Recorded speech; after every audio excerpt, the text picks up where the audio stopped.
साथियों नमस्कार, मैं आपका साथी एडवोकेट मुकेश कुमार, गांव रघुनाथपुरा, तहसील बावल, जिला रेवाड़ी, हरियाणा से एक बार फिर से किसानों के मुद्दे पर आपके सामने रूबरू होना मेरे लिए बेहद ज़रूरी था। इसीलिए एक बार फिर से साथियों, जैसा कि आप जानते हो, हमारे देश का अन्नदाता हमारा किसान जो है अपनी कुछ मांगों को लेकर सरकार से मिलना चाहता था, लेकिन उस किसान को रोक दिया गया है। आज हमारा पंजाब का किसान जो है वो शंभू बॉर्डर और जो है घनौरी बॉर्डर के ऊपर उनके ट्रैक्टरों को रोका गया है। और जहाँ तक बात हमारी अगर कानूनन रूप से करें तो हमारा मोटर व्हीकल एक्ट हमारे हर देश के नागरिक को अपना वाहन लेकर के अपने घर से किसी भी शहर जाने में, देश के किसी भी कोने में जाने से और कन्याकुमारी से कश्मीर तक, कश्मीर से कन्याकुमारी तक जाने की इजाज़त देता है।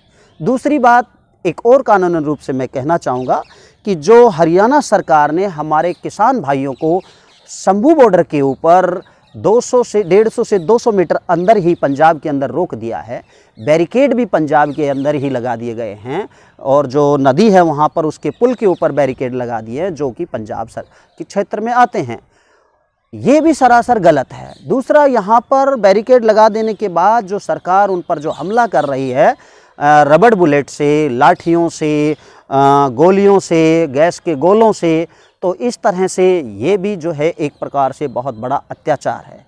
यहीं तक नहीं, ये जो है सरकार है, हमारे देश के जो प्रधानमंत्री हैं, इस तरह का उनका व्यवहार, इस तरह का जो रवैया है, ये दर्शाता है कि वो दुष्टों के और धूर्तों के सरदार हैं। और जो है वो वादा खिलाफ़ी जो हो रही है उनकी, कि भाई उन्होंने जो हमारा पिछला 13 महीना जो आंदोलन चला था 2020 और 21 के अंदर, उस आंदोलन के अंदर लास्ट में जब यूपी का चुनाव आया और जो है बीजेपी की हार को देखते हुए उन्होंने माफ़ी मांगते हुए कहा कि मेरी तपस्या में कोई कमी रह गई, मैं इन कानूनों को वापस लेता हूं और आपको एमएसपी की गारंटी देता हूं। लेकिन उसके ऊपर फिर से प्रधानमंत्री की तरफ से वादा खिलाफ़ी हुई।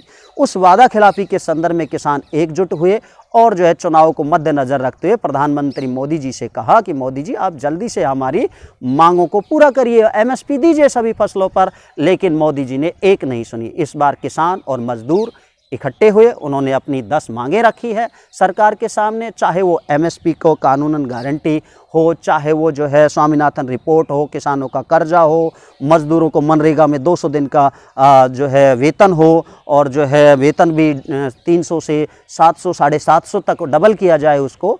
इन सब मांगों को लेकर के किसान और मज़दूर आज प्रधानमंत्री जी से मिलना चाहता है, लेकिन उसे हरियाणा बॉर्डर पर ही मोदी जी के कहने से खट्टर सरकार द्वारा रोक दिया गया है। खट्टर सरकार द्वारा जो अत्याचार उन पर किया जा रहा है वो सरासर गलत है।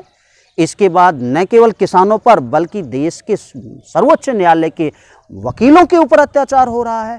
वो जो है प्रोटेस्ट ईवीएम को लेकर के कर रहे हैं, तो उनको झूठा उन पर ये दिखा करके कि आप धारा 144 लगा दी गई है और उनको डिटेन कर लिया जाता है, उनको जेल में डाल दिया जाता है, ये कहाँ का न्याय है। दूसरा बात युवाओं की करें, अग्निवीर की बात करिएगा। हमारा देश का जवान 18 साल का जब हो जाता था तो सेना में भर्ती होता था, 58 या 60 साल की उम्र में रिटायर होता था, 40 साल वो सेवा कर आता था देश की। लेकिन उस 40 साल की उम्र को 4 साल में बदल दिया।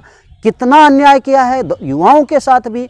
और अगर मज़दूरों की और किसानों की बात करें तो पूरे देश के अंदर जो है करीबन 25 लाख जो है 25 करोड़ के करीबन जो है किसान मजदूर कर्जवान है और उनका कर्जा जो है 15 लाख करोड़ के करीबन बनता है, जिसे एक झटके के अंदर अगर सरकार चाहे तो माफ़ किया जा सकता है। लेकिन सरकार जो है अपने फूफाओं का, तो जो बड़े बड़े बिजनेसमैन हैं जैसे अंबानी और अड्डानी, उनका तो माफ़ कर देती है, लेकिन किसानों के और जो है मज़दूरों के संदर्भ में सिर्फ लाठियाँ और गोलियाँ ही उन्हें मिलती है। मोदी जी की जहां देखो वही कहते हैं मोदी गारंटी। जी हाँ, मोदी गारंटी 2-3 चीज़ों की तो ज़रूर है। एमएलए खरीदने का गारंटी है, एमपी खरीदने की गारंटी है, विपक्ष के ऊपर इनकम टैक्स की रेड डालने की गारंटी है, ईडी की गारंटी है, सीबीआई की गारंटी है। अपना कोई एमएलए 100 करोड़ खा जाए, एमपी 1000 करोड़ खा जाए, वो जो है गंगा का धुला हुआ होता है, उस पर कोई कार्रवाई नहीं होती है, ये गारंटी दी जा रही है। और आने इसके अलावा यही नहीं, अपनी आईटी सेल के माध्यम से और जो है बीजेपी के गुर्गों के माध्यम से, गुंडों के माध्यम से मेरे देश के जो किसान जो भगत सिंह की भूमि से आते हैं उन किसानों को खालिस्तानी और पाकिस्तानी बताया जा रहा है। आज जो मेन हमारा चैनल है, जो मेन स्ट्रीम धारा प्रवाह वाले जो चैनल है, उन चैनलों के माध्यम से किसानों की जो है छवि को खराब किया जा रहा है, उन्हें खालिस्तानी और पाकिस्तानी बता करके उनके ऊपर लाठियाँ, गैस के गोले और रबड़ की गोलियां और .22 और 303 से प्रहार किया जा रहा है। 4 किसान मारे जा चुके हैं।